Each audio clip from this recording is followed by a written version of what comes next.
Clear, Mayday, Mayday, Mayday, Pakistan 8303. Pakistan 8303, roger sir, both runways available to land. At the moment the pilot said this, the passenger aircraft was only 600 feet above the biggest city in Pakistan, Karachi. It was blazing hot, and everyone was stuck inside their homes. It was around 2:35 p.m., and nobody had any idea that an emergency situation was about to unfold in Karachi, because the pilot of Pakistan International Airlines Flight, PK8303, had just sent a Mayday distress signal. This meant the pilot and the situation had become hopeless, and the plane was now completely out of control. Just seconds after sending out a signal, Karachi was shaken by a massive explosion, and the sky was covered in a thick blanket of black smoke. The Airbus A320 crashed just 430 meters away from the airport over a densely populated area. Surprisingly, the investigation report stated that there was no fault with the plane at all. So how did this accident happen? What was the conversation between the pilot and the traffic controller? Just a few minutes before, this same plane had landed at the airport. Why and how did the attempt fail? And what secrets were uncovered in the investigation that lasted 3 years? Welcome back, viewers. On the day of May 22, 2020, Flight 8303 was supposed to take off from Lahore at 1 p.m., heading to Karachi International Airport. It was a short flight, expected to land in about 1 hour and 45 minutes. At that time, the COVID lockdown was at its peak, leading to very few flights operating. On the other hand, Ramadan was ongoing, and Eid holidays were just around the corner. The flight was pretty full with 91 passengers and 8 crew members on board. The weather was absolutely perfect today, both in Lahore and Karachi. Speaking of the pilot, the captain was 58-year-old Sajjad Gul, who has been with Pakistan International Airlines for 24 years and has over 18,000 hours of flying experience. The first officer, 33-year-old Usman Azam, has been with PIA for 10 years. The aircraft was a 16-year-old Airbus A320, equipped with 2 CFM56 turbofan engines. The 2 engines played a really important role in this story. The aircraft was in perfect condition and was being maintained according to Airbus's recommendations. After all the preparations at Lahore Airport, the plane took off at 1:05 p.m. with just a 5-minute delay. A little later, Flight 8303 had reached an altitude of 34,000 feet, which is called cruising altitude, and it was supposed to stay at that height for the next 45 minutes. Once they reached cruising altitude, the cabin crew offered snacks to both pilots, but since he was fasting, he declined. During the cruising, the pilot switched the plane to autopilot and started chatting casually. At about 1:52, the plane was crossing Nawab Shah, and at that moment, it was connected to Karachi Control Tower, meaning the previous control tower's job was done. Now, it was Karachi Tower's responsibility. Karachi Control welcomed the pilot and instructed him to head directly to Makli. Normally, planes flying this route confirm with Karachi Tower after reaching Nawab Shah about which route to take from there to Karachi. There are several routes available, including Nawab Shah 2A, Nawab Shah 2B, and Nawab Shah 1C. The 2A route passes close to Hyderabad, takes a right turn near Kinjar Lake, and then goes straight to Karachi Airport. The 2B route heads directly from Nawab Shah towards Karachi, making a left turn at Makli's location about 28 kilometers or 15 nautical miles before reaching the airport, then turns right again on the way to the airport. The third route, 1C, goes straight from Nawab Shah to Makli's location. All 3 routes are also recorded in the flight's computer system. The pilot saves the assigned route from Nawab Shah into their flight computer, and the autopilot then adjusts altitude and speed as needed. It's worth noting that Flight 8303 was initially given a longer route via Nawab Shah 2, but later, after the pilot insisted, they were granted permission to head directly to Makli. Since it was during a quieter time with not many flights, the controller allowed this direct route. The mistake was that they didn't save this shortcut in the flight management computer. So, the computer thought they were on the Nawab Shah 2A route, when, in reality, they were coming from C. At Nawab Shah, the plane was at 34,000 feet. It needed to be at 7,000 feet at the Makli waypoint, which is 28 kilometers before Karachi Airport.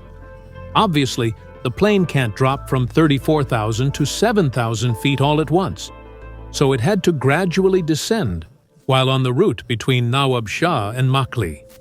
If the route is longer, the descent has to be done slowly. The altitude would gradually decrease, and if the route was shorter, the altitude would drop quickly. Because the flight computer had selected route 2A, it was reducing altitude at a rate of 1,000 feet per minute.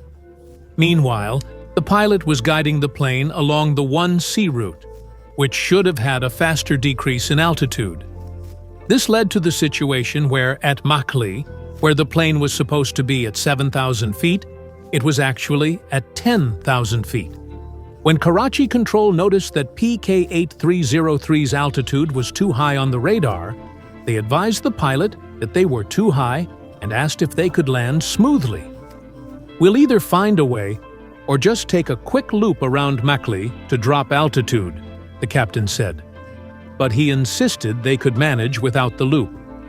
Up until now, both pilots weren't aware that the route stored in the computer was different, and they were coming from a different direction.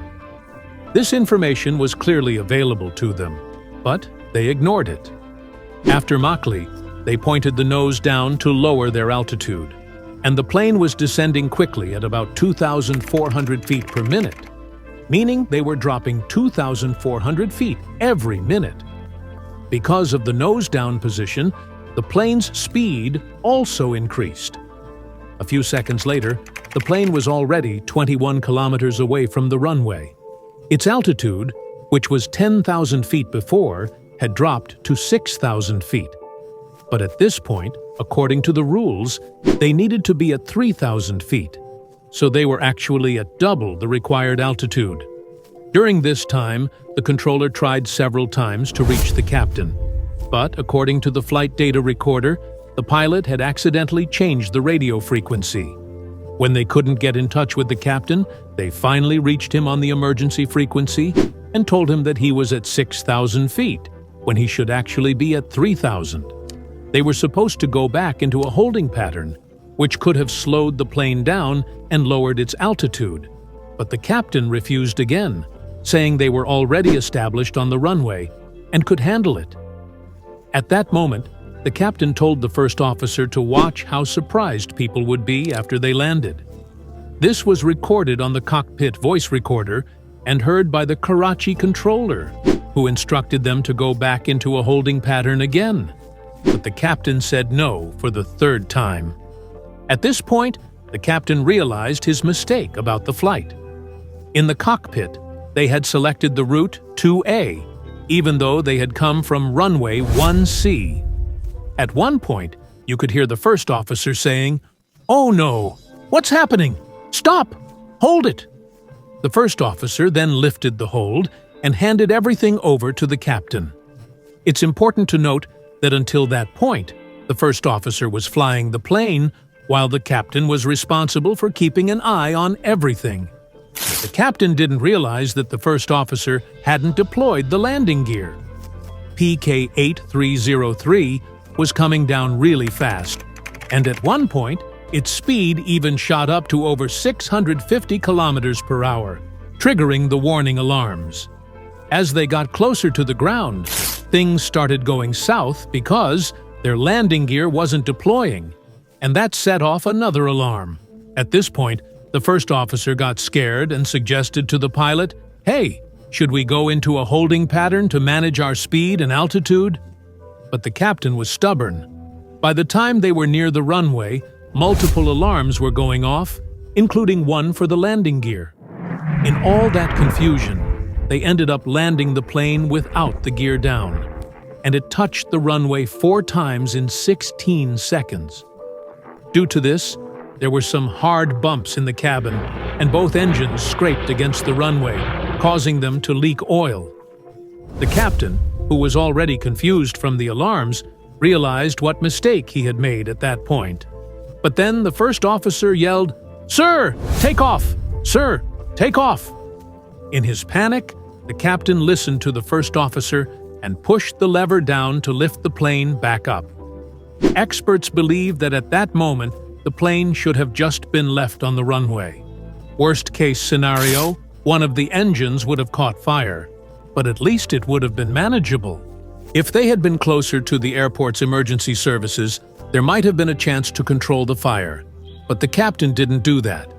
When he tried to take off again, he realized that one engine had failed due to a drag issue, and now the plane was flying on just one engine, which wasn't in great shape either since oil was leaking from both engines. Now, at 3,000 feet, they were going around to head back to the runway, and the control tower informed them that all the runways were clear, so they could land on any of them. Now, the plane was circling towards the runway without any engine power, and its altitude was dropping fast. This time, the captain had pulled the landing gear up pretty early, which was creating drag and slowing them down, exactly the speed they needed most. At 600 feet, they were aligned with the runway, but the captain realized they weren't going to make it. That's when he called in a mayday. Sir, mayday, Pakistan 8303. Just a few seconds later, they were heading for the runway. Just 1,340 meters before landing, the PIA Flight PK8303 crashed into the homes in Model Colony at around 2:05 minutes. The blast from the crash was heard miles away, and thick black smoke started rising into the sky.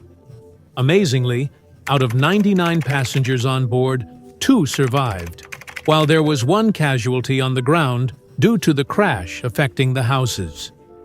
Emergency services arrived immediately, but they faced significant difficulties because of the narrow streets. According to the investigation report, the responsibility for the accident falls on the captain. There were those who repeatedly broke the rules and regulations and refused to follow the traffic controller's instructions multiple times. Another issue was with the air traffic controller for not informing the pilot that the landing gear hadn't deployed. If the gear had been down on the first attempt, this situation might have been avoided. A third reason mentioned was that both pilots were fasting that day, meaning they hadn't eaten or drunk anything for the last 7 hours. Later on, flying while fasting was banned. This was stated in the investigation report. It turns out that 40 pilots from Pakistan International Airlines don't even have licenses. Thanks a ton for the love in the comments. See you in the next awesome video.